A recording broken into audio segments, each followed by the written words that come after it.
लेकिन राजनीतिक आरक्षण लागू होने गरीब गुरबा तक राजनीतिक आ रहा है। इसके पीछे क्या कारण है? कृष्ण कुमार अम्बेडकर। आप देख रहे हैं बेनिफिट टीवी कुमार और आप देख रहे हैं बेनिफिट टीवी न्यूज। हम जनता की आवाज़ लगातार उठाते रहते हैं, जनता की समस्या लगातार आप तक पहुंचाते रहते हैं।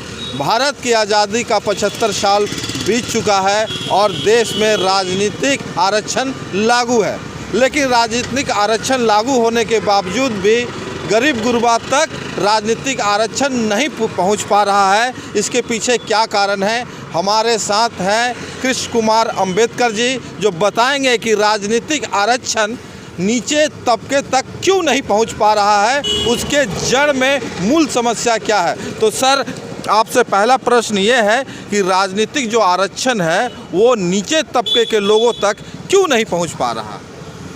इसको छोड़िए।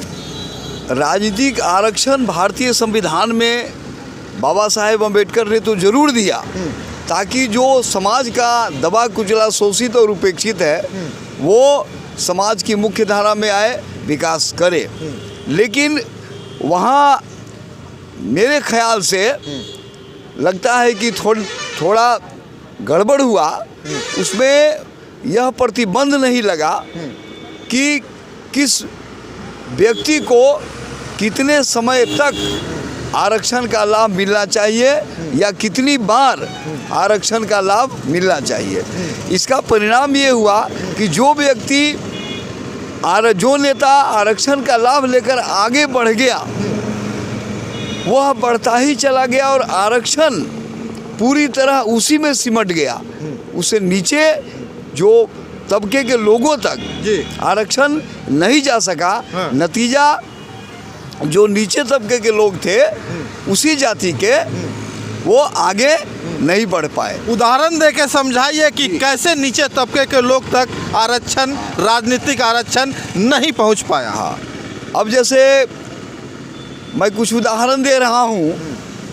अब जगजीवन राम को ले लीजिए। तो बाबू जगजीवन राम भारत सरकार के मंत्री थे, बहुत ही अनुसूचित जाति के बहुत ही बड़े पॉपुलर लीडर और रविदास समुदाय से आते थे। तो बाबू जगजीवन राम 3 पीढ़ी तक आरक्षण का लाभ लिए और सत्ता में जमे रहे। खुद बाबू जगजीवन राम 8 बार, 1, 2, 3, 4 बार नहीं बल्कि 8 बार वो सत्ता सुख भोगे। यानी 40 साल लगातार बाबू जगजीवन राम आरक्षण का लाभ लेकर सत्ता सुख भोगते रहे। उसके बाद उनकी पुत्री मीरा कुमार भी लगभग 25 सालों तक सत्ता सुख भोगी। इस क्रम में वो लोकसभा के एक बार अध्यक्ष बनी, 2 बार मंत्री भी रहीं, MP भी रहीं। इसके बाद इन जगजीवन राम की तीसरी पीढ़ी, उनकी पोती माधव कृति भी 1 बार विधायिका बनी।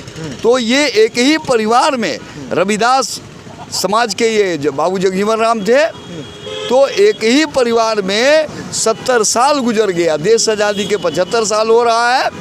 तो नीचे तबका तक बाबू जगजीवन राम के अलावे और भी रविदास हैं जो ठेला चलाते हैं, रिक्शा चलाते हैं, गाड़ी हाँकते हैं, अन्य नीचे वर्ग का बने काम करते हैं।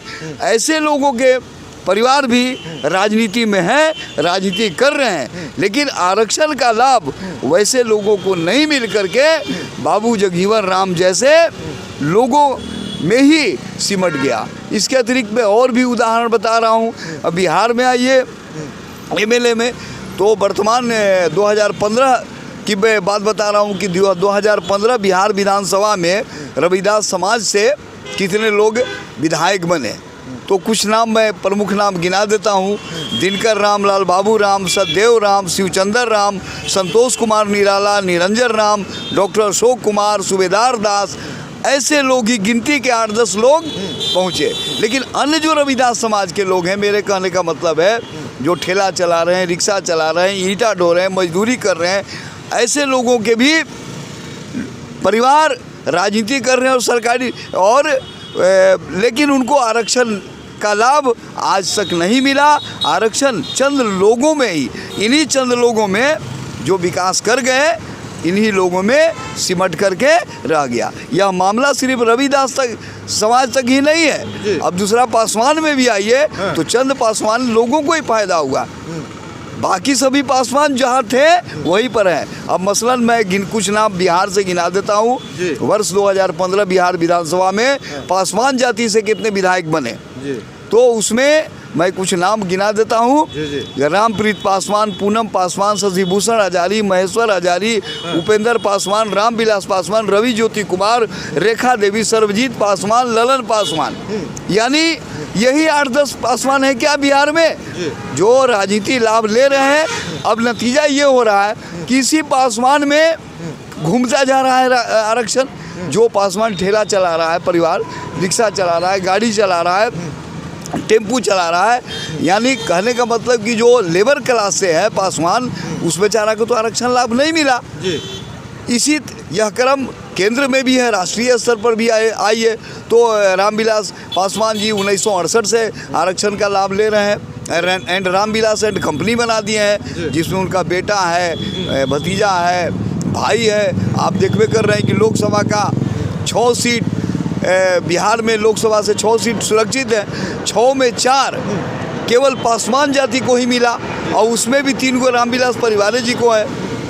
तो कहने का मतलब है कि चंद पासवान के विकसित लोग ही आरक्षण का लाभ लेते रहे, ये देश आज़ादी के समय से ही और अभी तक यह क्रम चल रहा है। तो मेरा यह मानना है, पासी में भी आ जाइए तो आप आ जाइए महावीर चौधरी। महावीर चौधरी 8 बार, 1 2 3 4 नहीं बल्कि 8 बार सत्ता सुख भोगे, यानी 40 साल तक सत्ता सुख भोगे। उसके बाद उनके पुत्र आदरणीय अशोक चौधरी जी, जो अभी बिहार सरकार में मंत्री हैं, भवन निर्माण मंत्री हैं, ये भी करीब 25-30 सालों से सत्ता सुख भोग रहे हैं आरक्षण के बदौलत और आरक्षण का लाभ ले रहे हैं। यानी 40 बरस इनके पिता लिए महावीर चौधरी और 30 साल से अशोक चौधरी, 70 साल, देश आज़ादी के 75 साल। उसके अलावा भी उदय नारायण चौधरी हैं, मुनेश्वर चौधरी हैं, प्रेमा चौधरी हैं, प्रयाग चौधरी थे। ये तमाम लोग, मतलब चौधरी में 5-6 ऐसे चौधरी परिवार है, पासी जाति के हैं लोग जो आरक्षण को हड़पे हुए हैं। दूसरा जो पासी है उसके यहाँ आरक्षण आज तक पहुँच भी नहीं किया, जो गरीब गुरबा है, कमज़ोर है, मेहनत मजदूरी कर रहा है। और यही हालात सरकारी नौकरियों में भी है, जो सरकारी नौकरी में भी आगे बढ़ गए हैं वो दूसरे को मौका नहीं दे रहे हैं। तो इसी तरह से दलित वर्ग में देखिए, अब मुसहर में भी देखिए, अचमित ऋषिदेव, कृष्ण कुमार ऋषि, रमेश ऋषिदेव, रत्नेश सदा, इंद्रदेव मांझी, रामायण मांझी, और हमारे बिहार के पूर्व मुख्यमंत्री तो भाई अब पॉपुलर हो गए, जीतन राम मांझी।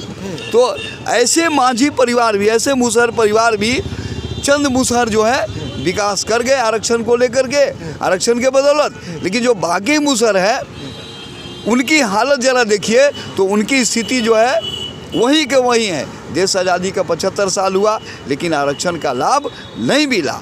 इसी तरह से धोबी में भी है कि श्याम रजक को लगातार 25-30 साल से आरक्षण का लाभ मिलता रहा है, मंत्री बने हुए हैं। तो भाई कहने का मतलब है कि दलित वर्ग में अगर देखा जाए तो 23 जातियाँ हैं, 23 जातियाँ में से सिर्फ 5 जाति के चंद लोग ही आरक्षण का लाभ लेकर के सत्ता में जमे हुए हैं। तो ये व्यवस्था टूटनी चाहिए।